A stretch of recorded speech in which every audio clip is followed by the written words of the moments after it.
Good afternoon. It's Monday, the 5th of December 2016, just after 1 o'clock. Welcome to UK Column News. I'm your host, Brian Gerrish. With me in the studio, Mike Robinson. And we will be joined in just a few moments by Mark Anderson from American Free Press, who is awake on a very chilly morning in Phoenix, Arizona. Well, the weather here in UK, we've got mixed reports. Plymouth is pretty cold, dull, chilly. Manchester is quite mild, apparently. Mild in Glasgow and beautiful in Norfolk.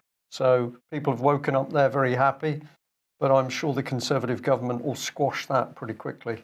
Yes. Now, Mark Anderson over the weekend has been at a conference, Global Warming, an Inconvenient Lie. So before we say hello to Mark, we're just going to play out a short piece of video here that was recorded just before that. And apologies for the mic's a little bit hot on this, but you'll get the point. Hello, I'm Mark Anderson of American Free Press. It's December 2nd, 2016, and I'm coming to you from Phoenix, Arizona, at the resort, the Marriott Tempe at the Buttes, as it's known. But what's especially interesting is that starting today, there's a 3-day conference by Freedom Force International, their third Congress, in fact, and the topic is Global Warming, an Inconvenient Lie. What do they mean? Well, the attendees, led by noted author G. Edward Griffin, who penned the book The Creature from Jekyll Island about the privately run and owned Federal Reserve central bank system, led by him, they're going to explore the common global warming narrative and counter that narrative. That narrative claims that the routine agricultural, industrial, and other activities of mankind, the emissions from these things, cause global warming, otherwise known as climate change. And with this conference, that narrative will be challenged from the educational, media, scientific, environmental, and other angles. They'll even get into more controversial topics like geoengineering and the modification of the weather. And so, on behalf of American Free Press, this begins in cooperation with Livestream.com and my videographer, Ron Avery. This begins ongoing coverage of this important and notable conference to give more perspective and balance to an issue that typically is told from one side. People that don't necessarily accept the common narrative are, for instance, called climate deniers. We take no position on that, but we seek to explore the entire issue, the entire spectrum of this issue, to see where the facts really lie and where the facts really come down. So stay tuned here on live stream and through American Free Press, including AmericanFreePress.net, for updates on this all-important issue that we'll continue to explore and get the facts out. Thank you for listening. I'm Mark Anderson with American Free Press. So Mark, who all was there? I believe Lord Monckton was there. Christopher Monckton was there, and some 15 speakers, without counting exactly on the list. There was also, of course, G. Edward Griffin himself, the one I mentioned there. And there was Alex Newman, a noted journalist. Part of his writing is for the New American Magazine. There was also Tim Ball, Professor Tim Ball from the University of Winnipeg. And William Happer, Professor William Happer of Princeton, Holly Swanson, who came at it from the educational angle, she's an author, Patrick Wood, the noted author who he was among the first to expose the Trilateral Commission when they first came out, and there was an activist from California, some different people. The one on geoengineering and weather modification was Jim Lee, a private investigator, and on down the list. And it was quite interesting. Some speakers were brought in by like a video Skype feed later on in a theater, the ones that couldn't make it here in person. So overall, it was quite informative, and it really came at the media a lot too, in terms of the media bias. There was a lot of emphasis on how the media has just botched this issue altogether. And naturally, I focused quite a bit on that, but I tried to be as comprehensive as possible. We posted about a dozen videos or so over the course of the 3 days. So what was the main theme? Was it, I mean, for example, was Monckton coming at this from an economic point of view, and was he talking about energy, for example, I mean, I know that perhaps he's pro hydraulic fracturing and shale gas and oil extraction, but what was his main topic? His main topic, actually, and I double checked this with him after he was done, excuse me, was more of a mathematical equation type thing. He didn't get into his views on fracking and those sorts of things. What he did was he showed some mathematical angles and explained how they've botched and completely screwed up the math that is used in collaboration with the climate model. So I want to explain this right. In collaboration with the computer climate models, he's explaining that the math they use has been completely screwed up, and therefore it shows a curve in predicted temperatures that is far warmer than it would otherwise be if you do the math correctly. So let's say over 100 years, with their bad math, they'll claim that the mean temperature will go up some 10 or 12 degrees. He said if you correct the math, the temperature over 100 years will only go up 2 or 3 degrees. So he expounded on that the math is bad, the science is bad, and that their predictions are call for far higher temperatures, excuse me, it's pretty early here, than you would otherwise get if you had the math right. And so he was one of the more technical ones. He's a trained mathematician and a schooled architect as well. Okay, and so total range of subjects then? A very wide range, as I mentioned in the opening video. Well, his was the mathematical or technical angle, the educational angle, the particularly interesting media angle, and all these other ways, the ways kids are indoctrinated in the global warming narrative.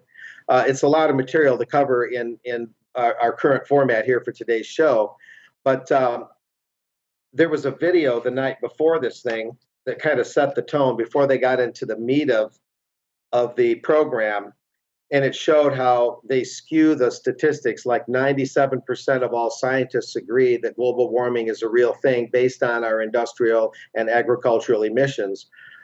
But they're basing that on only a small slice of all the peer-reviewed studies that are out there. There's something like, in round numbers, 12,000 peer-reviewed studies, and they're trying to imply that 97% of those are backing the current global warming narrative, the politically correct one, you might say. But in fact, it's less than 100 of those studies, and then they say it's 97% of that amount. So they slice off a tiny fraction of the studies, and then they say 97% of that. So this was verified a couple different times for me. So the common media narrative that 97% support this is evidently very, very skewed and not to be believed. So are you suggesting could it be the case that with this, as with other subjects, we could use the term fake news perhaps? Well, certainly that came about very quickly at this. Alex Newman spoke. He writes sometimes for the New American Magazine and other outlets. He gave a very intelligent outlook on fake news. And in fact, what's going on is, to the extent that he described how the news media parrots the official line on global warming without dissent being allowed. It's got to be our own fault if we burn firewood, if we run our cars too much.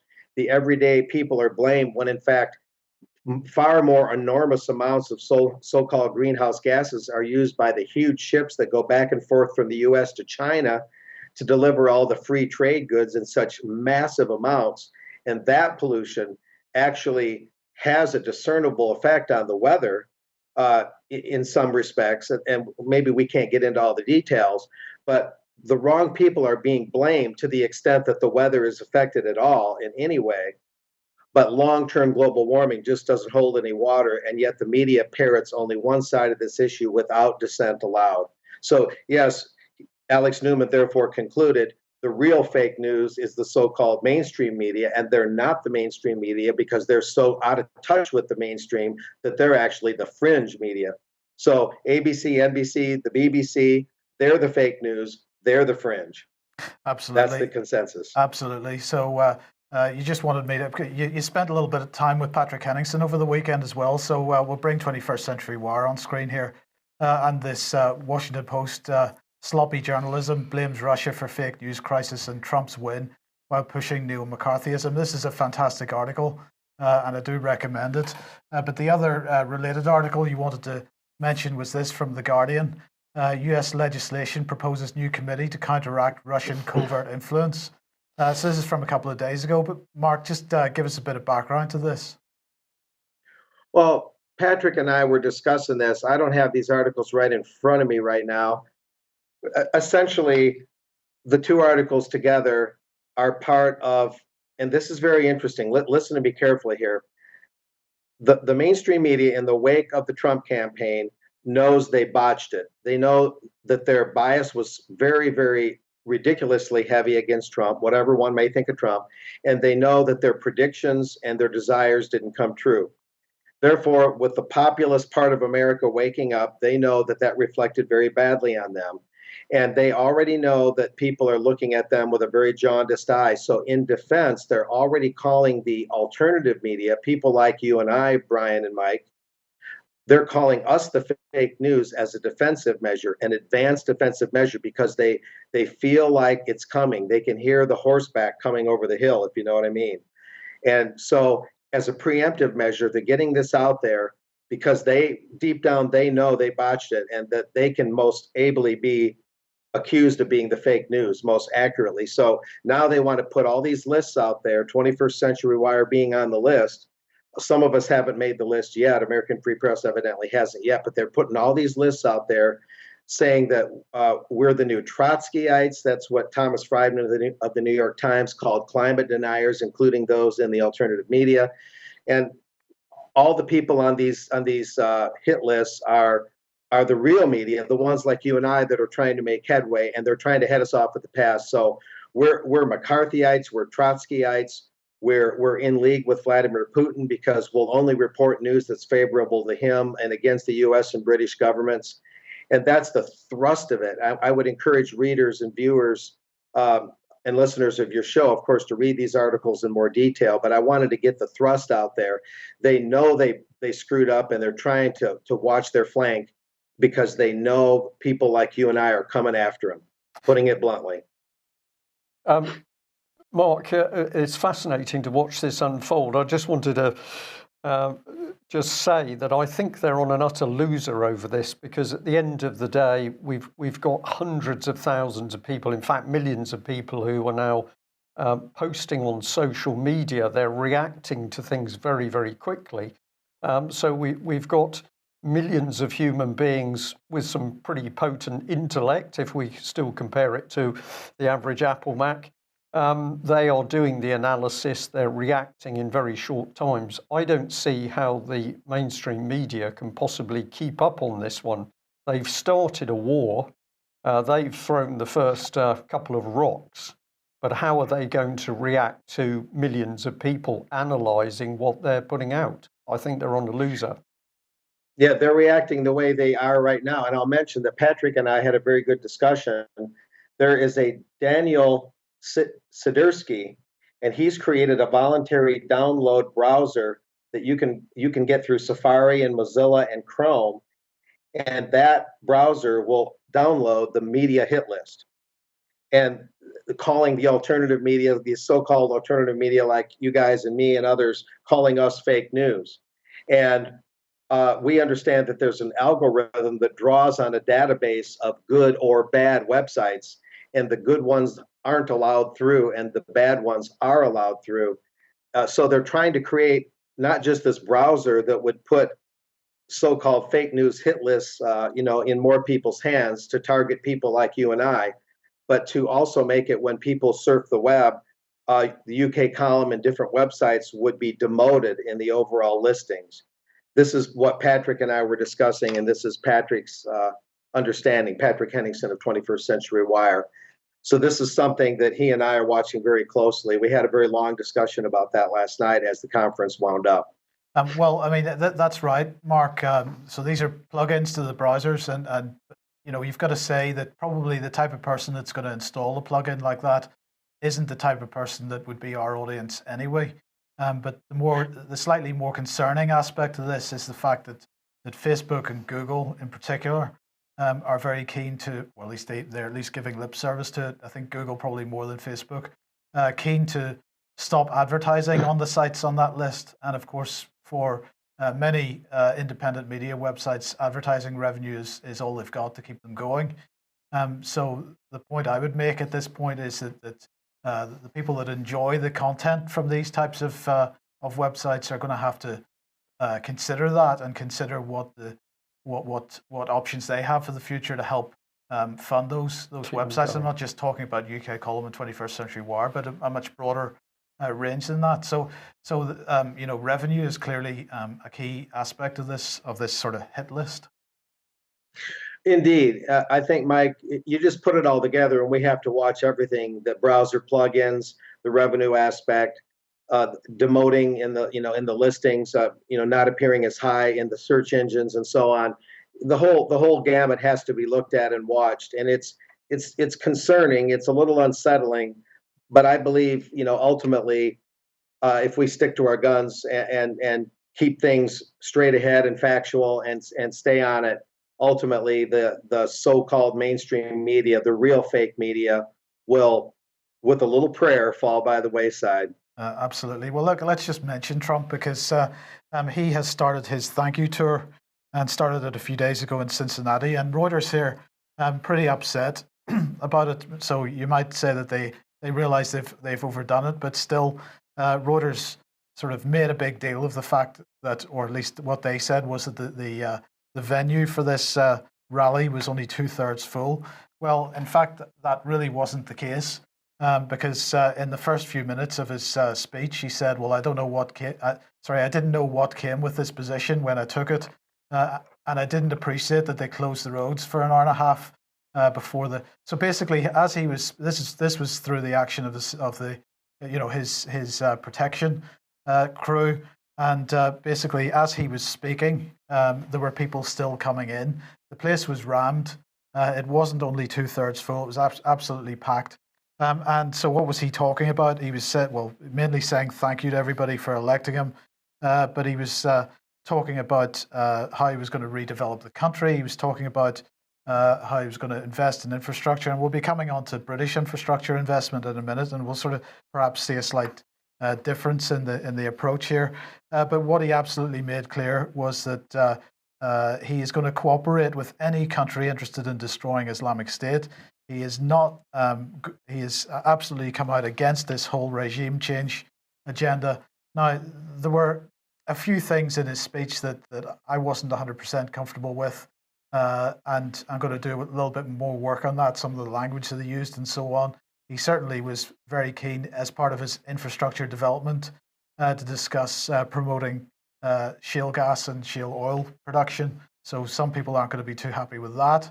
But nonetheless, it was, as an overall sort of thank you speech, it was sort of a pretty positive, he was giving a very positive message.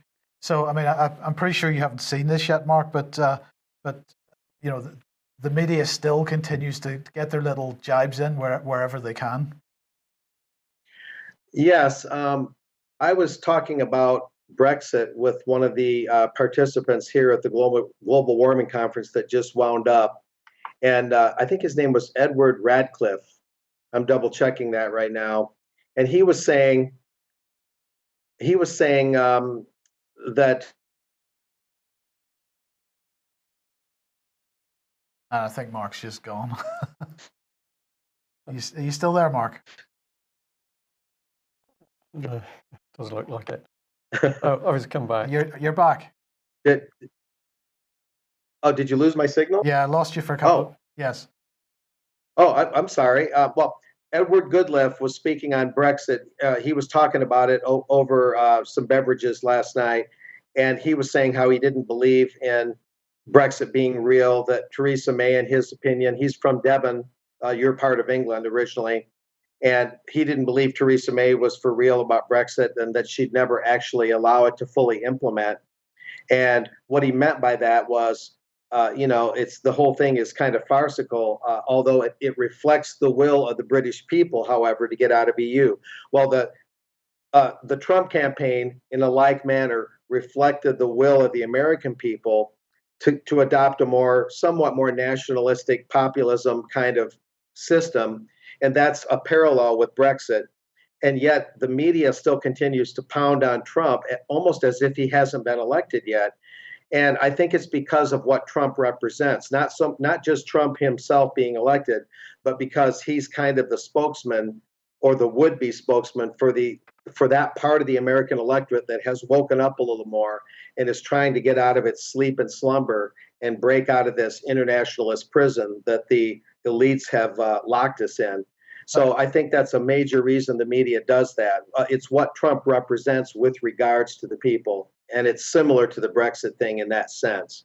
Okay, well, let's just ask that question, because has Trump finally been elected? Because we see that, another meeting of the Electoral College coming in the not too distant future, and Hillary Clinton here asking for help with the Michigan recount. In fact, there are recounts happening in a few different places. Is that correct? Yes, the close states where Trump and Hillary were the closest, Michigan, Wisconsin, and Pennsylvania. The Michigan Secretary of State, I'll be talking to them very shortly. In Michigan, and I used to be an election worker in Michigan for 1 year. I was trained there. Excuse me. In Michigan, all vote counts are unofficial until the Board of Canvassers meets 3 or 4 weeks after the general election and certifies the election.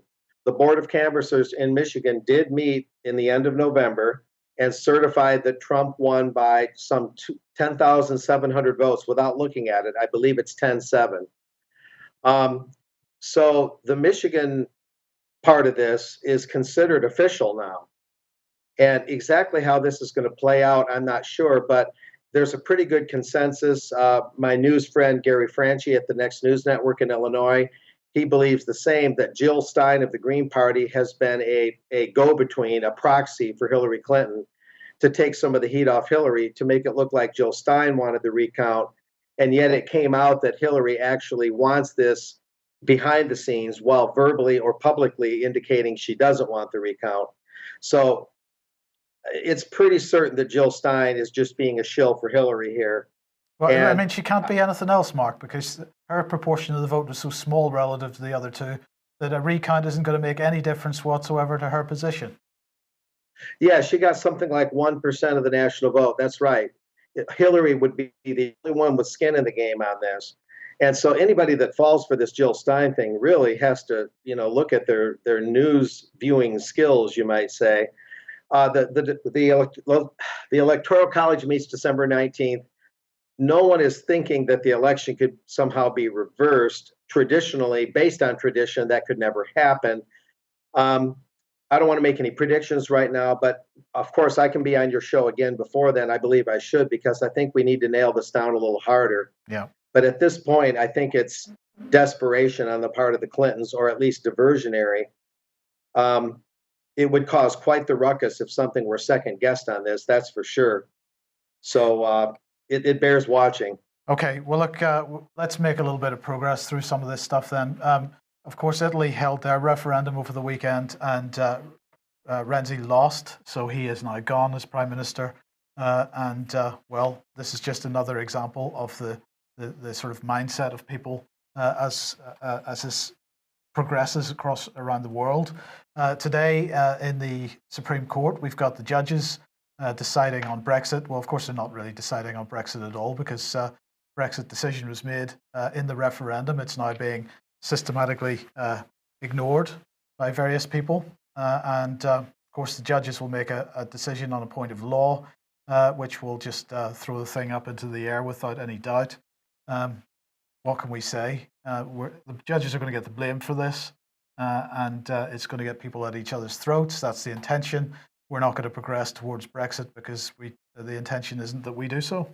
We just add to that, of course, we can see that appointments of judges is through the Judicial Appointments Committee, but who appoints the committee, we still don't have an answer on that. And if anybody out there can assist on that point, we would like to know. So it's not who appoints the judges, that's the committee. who is it that appoints the committee. Ultimately, it'd be interesting to know who is appointing these judges. I think we'll find it goes around in a very nice circle. Yes. Well, on the subject of Brexit, a man who might be expected to say we can't really leave because we need Europol is none other than Rob Wainwright, who's the director of Europol. And he says that Brexit would harm UK's crime fighting, and we risk losing access to a European security database used daily by the police. So we must have Europol, we must have the EU because we can use a database. Well, this man's obviously an intellect. How do we know that? Because he was a former MI5 analyst. And these are some of the things he said, that EU police cooperation has become an important third pillar for British security over the past decade, alongside intelligence links with European and US security services. Interesting language, I thought, the pillar. Take any one of those pillars away, and of course it has the potential to negatively impact the fight against terrorism and serious crime. So in this little speech, he was getting very much that we've got to be frightened of terrorism, and we'll come on to that.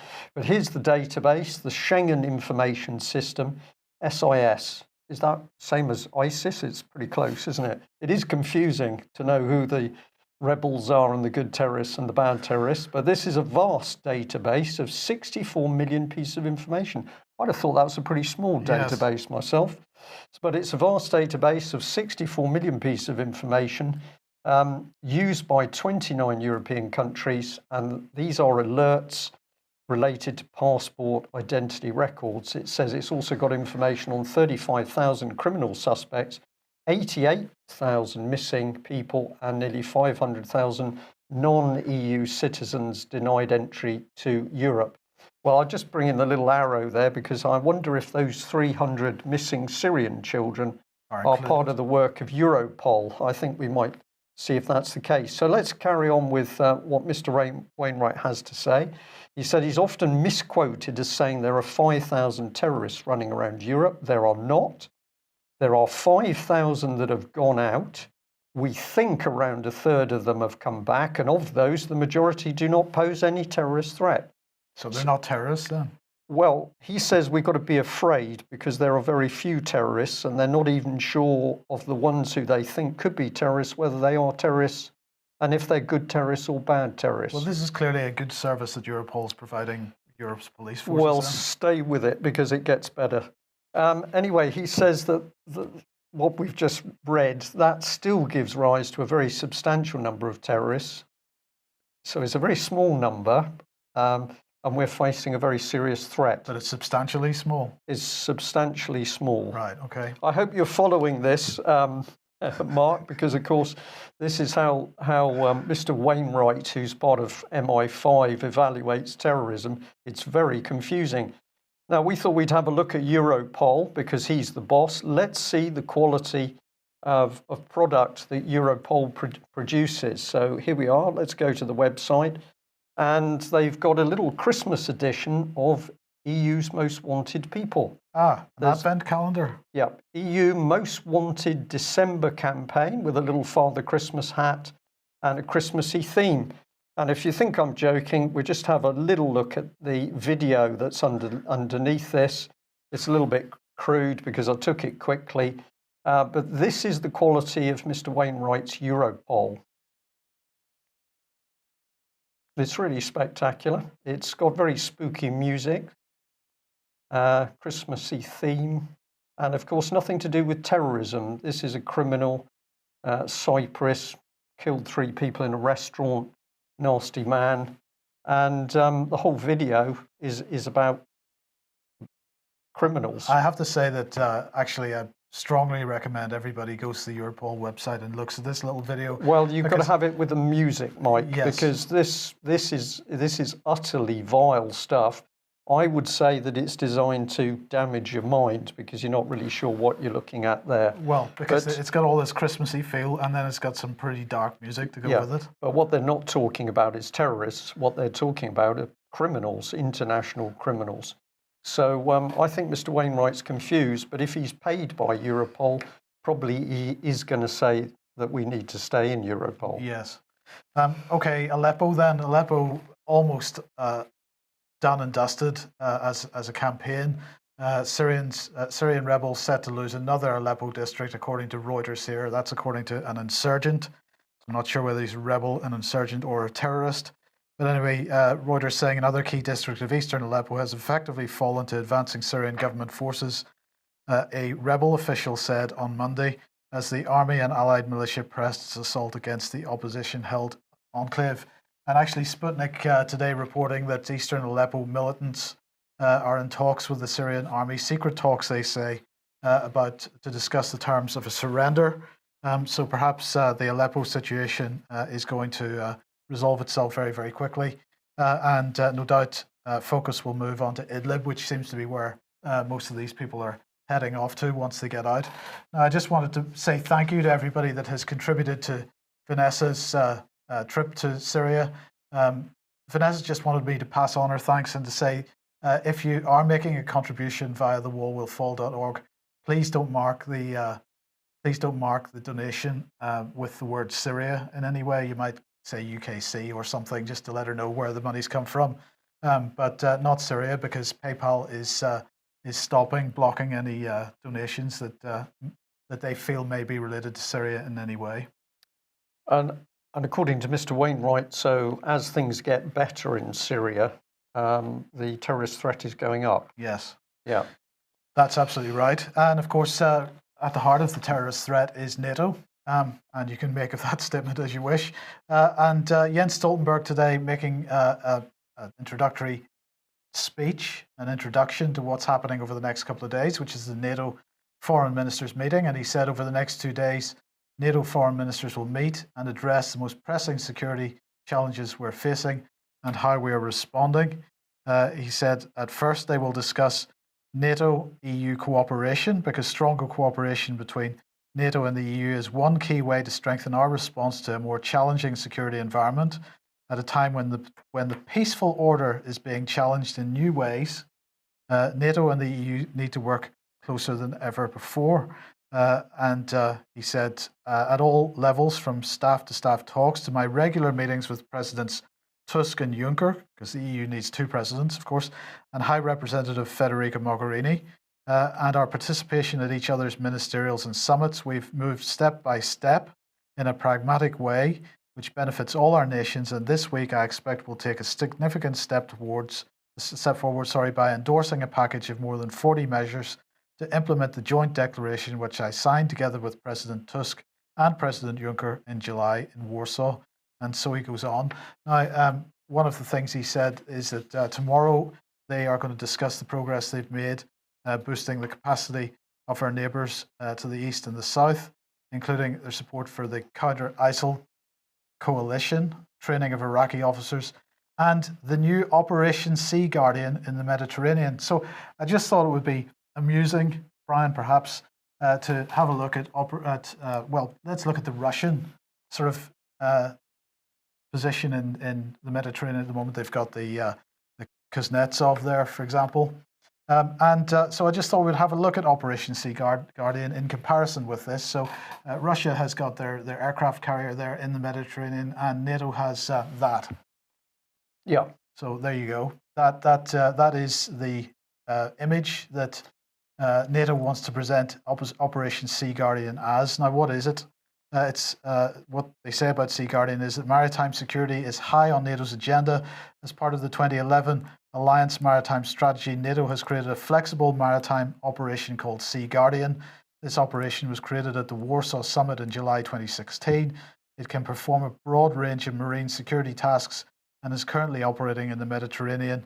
It has launched a flexible maritime operation, 7 maritime security operational tasks: maritime situational awareness, freedom of navigation, maritime interdiction, countering and proliferating of the proliferation of weapons of mass destruction.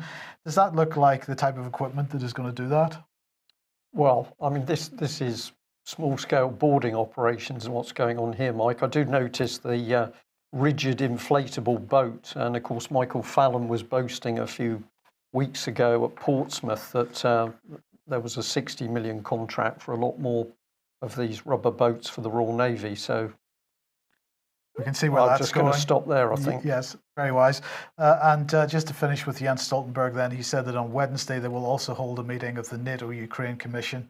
We've got to keep the pressure on Russia, of course. So he went on to say the security situation in the eastern Ukraine remains extremely serious.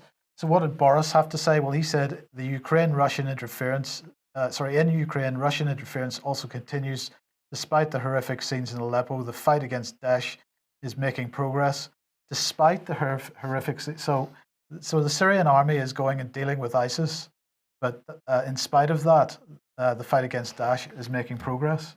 The dialogue is becoming more and more bizarre, Mike, because of course these people don't know what to say. They start off by lying. They're now getting caught up by their own lies, so they just produce words which of course make them look more and more ridiculous. Absolutely. This is positive when you see them come out with this nonsense. And something that both Boris and Jens Stoltenberg were really driving home was Boris's quote here is, in Afghanistan, another tough fighting season is drawing to a close, is what he's saying there. And Stoltenberg absolutely reinforcing the desire for NATO to remain in Afghanistan because otherwise they can't protect the poppy crops. And get the taxes out, as we've seen. Yes, absolutely.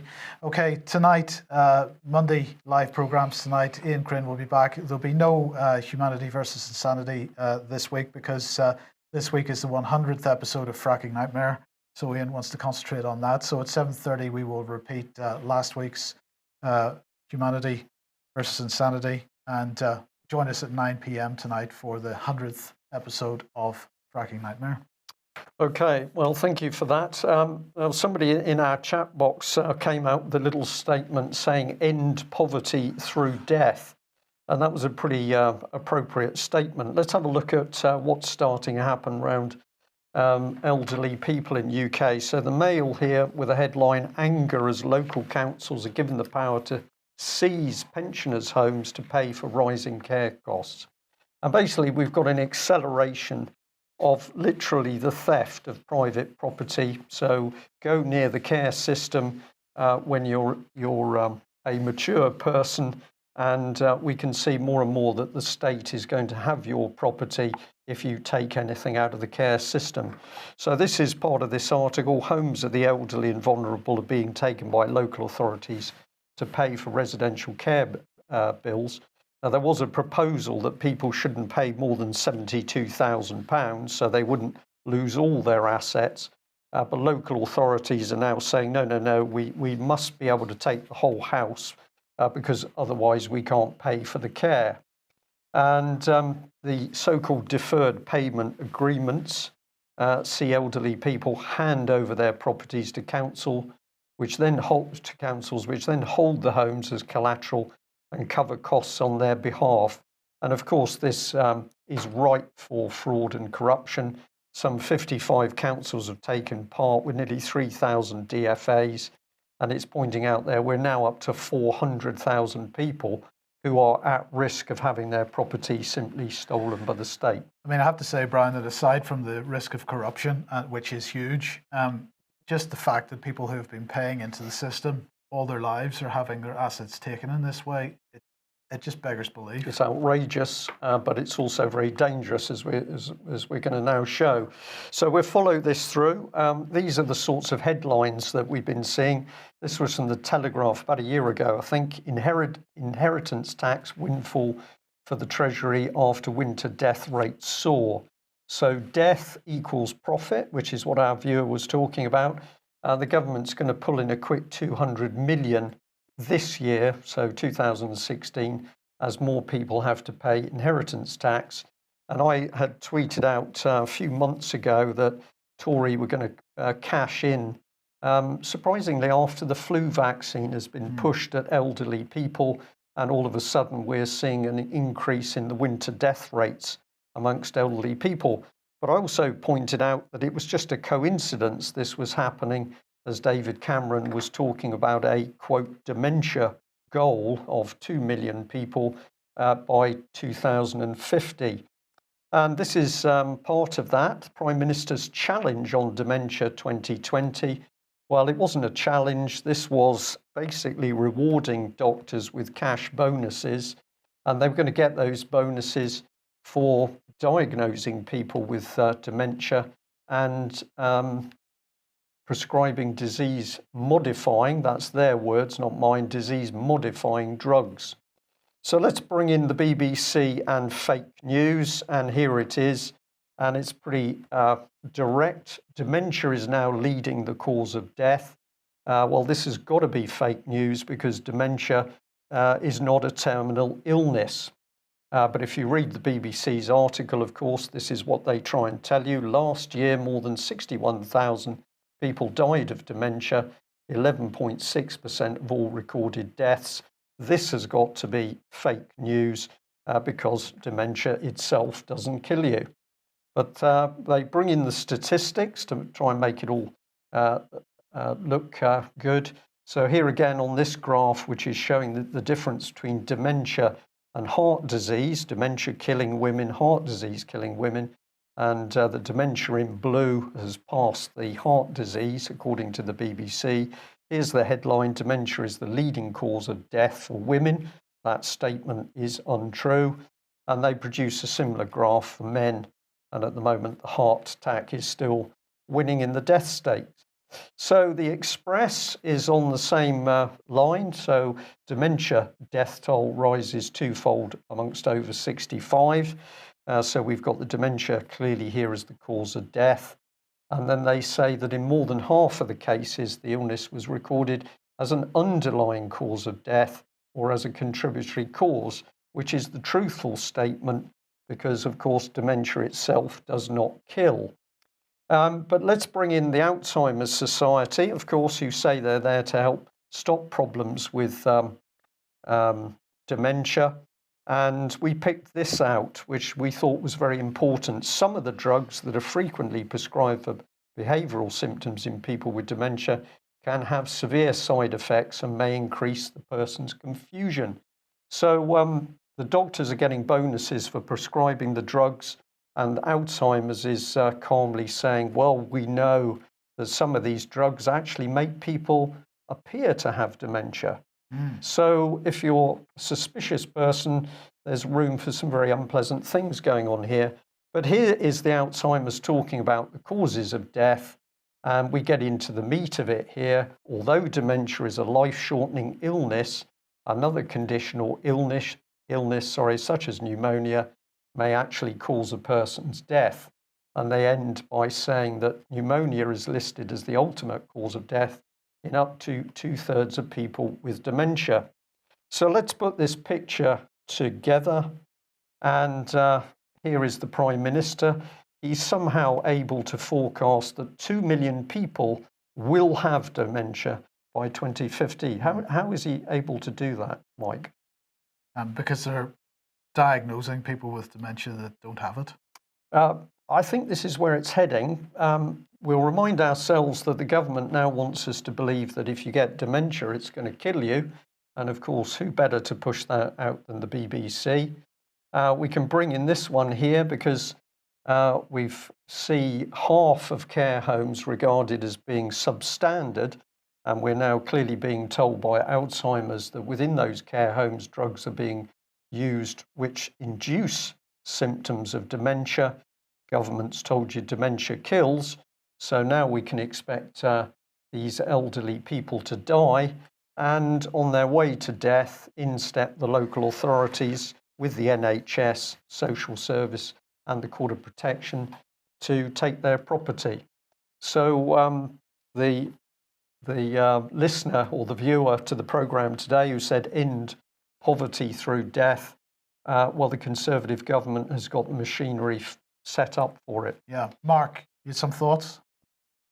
Absolutely. Michigan, through the Medicaid system, has the exact kind of mechanics lined up to repossess the property of people that they believe have drawn too much from the public health and welfare system for the elderly support system. So the exact same thing is happening in several states here. Michigan is one of them. So again, we see these parallels between the UK and the US. And it's important to note, if we didn't have a debt-based money system, if we went to something like the Bradbury pound and advanced and built upon that, let's say, and money wasn't born as debt, then our governments wouldn't be so far in debt, and therefore they wouldn't seize our property, honor their own debts, because that's ultimately what this is about. We have so much public and private debt, and the public debt repossesses the property in the private sector and absorbs it into the state so the state can honor its own debts, which of course are massive. That's ultimately what's happening here. As for the Alzheimer's and dementia thing, you guys make a great point. It's not a direct cause of death at all. And the drugs do actually cause many of the symptoms of Alzheimer's, and these drugs are claimed to actually cure this. I mean, what's really needed is things like omega-3s that rebuild brain function, natural nutritional supplements, things like that. And the vaccines people are given all their life, the fluoride in the water that they drink most of their life, the aluminum compounds that are associated with fluoride.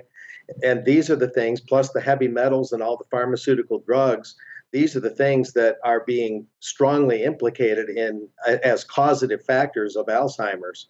So, there's a lot of clarification that needs to be made here, and there are solutions, but the state is creating this, dementia to property repo cycle, like you guys are describing, and it's pretty Malthusian. It's pretty anti-humanity.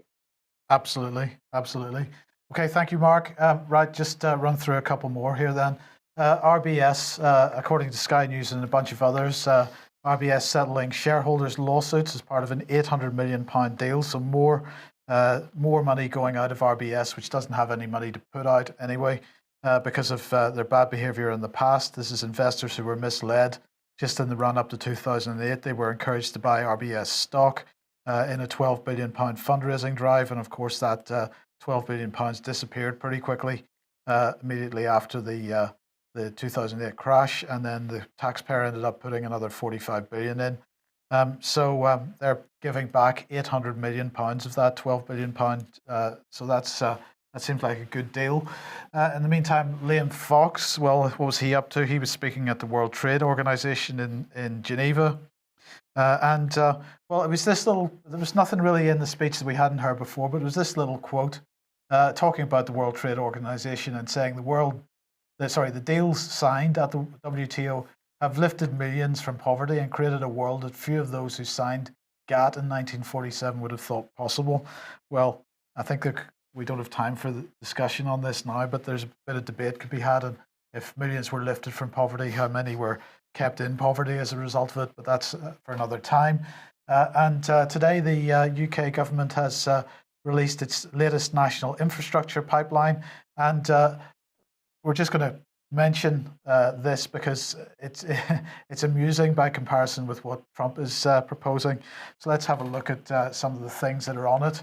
500 billion pounds is what they're proposing: communications, education, energy, flood defences, health, home office, housing, and I'm not quite sure what home office infrastructure is, but anyway, Ministry of Defence infrastructure, police forces infrastructure, science and research, transport. These are the types of things they're talking about. All these tranches of money that they claim, as I say, £500 billion. But when you actually read the front page of the thing, it says the overall pipeline is not a statement of need or a commitment to undertake all or any specific projects or programs shown. And basically, it's just pie in the sky nonsense, Brian. There is no money there for it. They're not putting any money into it. There is no actual infrastructure building going on, really. It's just a headline figure that they can talk about. So they have to have the disclaimer. I just thought it was classic. And we're going to end with this fantastic news. This fantastic news. Now, politics.co.uk absolutely determined at the end of this little article to say that the opinions expressed in the article are not necessarily those of politics.co.uk, but nonetheless, they carried the article. And what's it saying? It says, Blair's legacy, Tony Blair's legacy is mixed, but we need him now. Goodbye, Tony Blair Associates. Hello, the Tony Blair Institute. Finally, the grand old man of progressive politics has enjoyed a Damascene conversion and understood that maybe, just maybe, he had a role in triggering Brexit and the ugly backlash against globalization. And they say that Blair's new institute can only be welcomed after the death of Margaret Thatcher. Blair is now the biggest beast former politician the UK has. Great man. Yeah, great man. And they say this is the tragedy of Blair, that he was perhaps the only politician who could have saved Britain's place in the European Union, as Gordon Brown was the only politician who managed to save the union with Scotland. Okay, just try not to be sick just yet, Brian. As yet, the decade after he left office made this impossible. He traded a final political triumph for short-term relevance. Perhaps we will see the rebirth of Tony Blair through his institute. I personally hope so, but his legacy is a mixed one. I don't think his legacy is a mixed one at all. His legacy is purely a disaster for this country and for the world. Indeed. And I wonder, I might be indulged, because I thought there was a missing slide which is turned up here, and I think it's appropriate to end on, because we'll jump from Tony Blair, the man to keep us in the EU. Let's come and have a look at Europol, because I'd meant to have this document on screen, Changes in Modus Operandi of Islamic State Revisited. So this is the document you need to read from Europol. And what do they say? Well, down here they say that basically, if ISIS is defeated or severely weakened in Syria, Iraq by the coalition forces, there may be an increased rate in the return of foreign fighters and their families from the region, and this will increase the terrorist threat. So we don't really want to stamp out terrorism in Iraq, and certainly not in Syria, because according to Europol, the terrorist threat will go up. It's confusing, Mike. I think if Tony Blair is brought back into British politics, that puts the terrorist threat through the roof. That one man. Indeed, but hemp rope will be cheap, and we're now totally convinced of the benefits of hemp rope for anybody who's interested in that sort of thing. Yes. So that's about it. I'll end on that. Mark, thank you very much for joining us. There we have it. Dire news from UK, but it's becoming ever more obvious that we have a dictatorship rapidly installing itself. And what do they need? Of course, fake news and propaganda. Thanks very much for joining us. We'll be back at the same time tomorrow. Bye-bye.